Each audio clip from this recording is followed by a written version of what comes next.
I want to read something to you today about belonging and love from Brene Brown, who's the author of Dare to Lead. She's a researcher, she's a speaker, and she says that after collecting thousands of stories, I'm willing to call this a fact. A deep sense of love and belonging is an irreducible human need from the moment we're born until the day we die. And she goes on to say, we cultivate love when we allow our most vulnerable and powerful selves to be deeply seen and known, and when we honor the spiritual connection that grows from that offering with trust, respect, kindness, and affection. Love is not something we give and get. It is something that we nurture and grow, a connection that can only be cultivated between two people when it exists within each one of them. We can only love others as much as we love ourselves. Shame, blame, disrespect, betrayal, and withholding of affection damage the roots from which love grows. Love can only survive these injuries if they are acknowledged, healed, and rare. We are biologically, cognitively, physically, and spiritually wired to love, to be loved, and to belong. And when those needs are not met, we don't function as we were meant to. We break, we fall apart, we're numb, we ache, we hurt others, we get sick. There are certainly other causes of illness, numbing, and hurt. But the absence of love and belonging will always lead to suffering. When I look back in my life, my greatest teacher was my mother.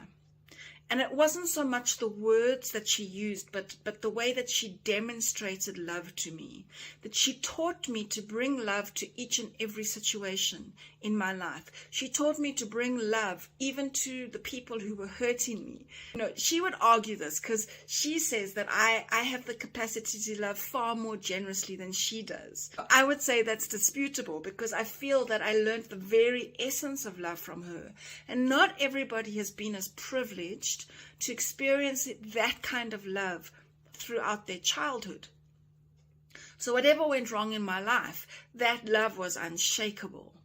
And I think it's the biggest gift you can give children, that you can give the people in your life, is to love them generously. People speak about love being something that's an action, and of course it can be an action. But for me, the actions are loving behaviors, kind behaviors. Love is something that comes from the inside. People can do loving and kind things from bad intentions. So it's hard to distinguish sometimes what actions are truly love and what actions have selfish motive. I'm less concerned with people's motives towards me. I'm concerned with my motives towards others. And that doesn't mean I get it right. That doesn't mean I don't feel hostile towards people. And it certainly doesn't mean I haven't cut people off in my life. But I do what I can in my more clear-headed moments to take a step back and do the self-forgiveness work, the forgiveness work for others, irrelevant of whether they're acknowledging how they've hurt me. I don't do it for them, I do it for myself. Because to stay in anger, to stay in resentment, to stay in pain, is to stay in shame, to stay in the conversation about how people have betrayed. For me, I have seen how that diminishes the love inside me. It can also kill the love inside. It can kill love inside us. It can kill our own compassion.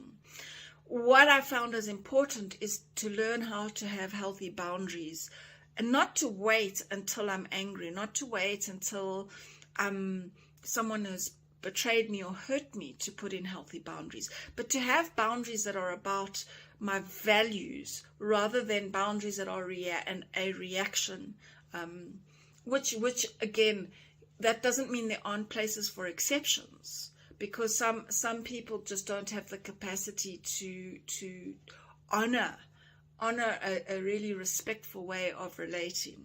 When people say, what would love do now? And I don't remember where that comes from. I know that we've been saying it for as long as going back into my 20s, so I don't remember who said that first. What would love do now?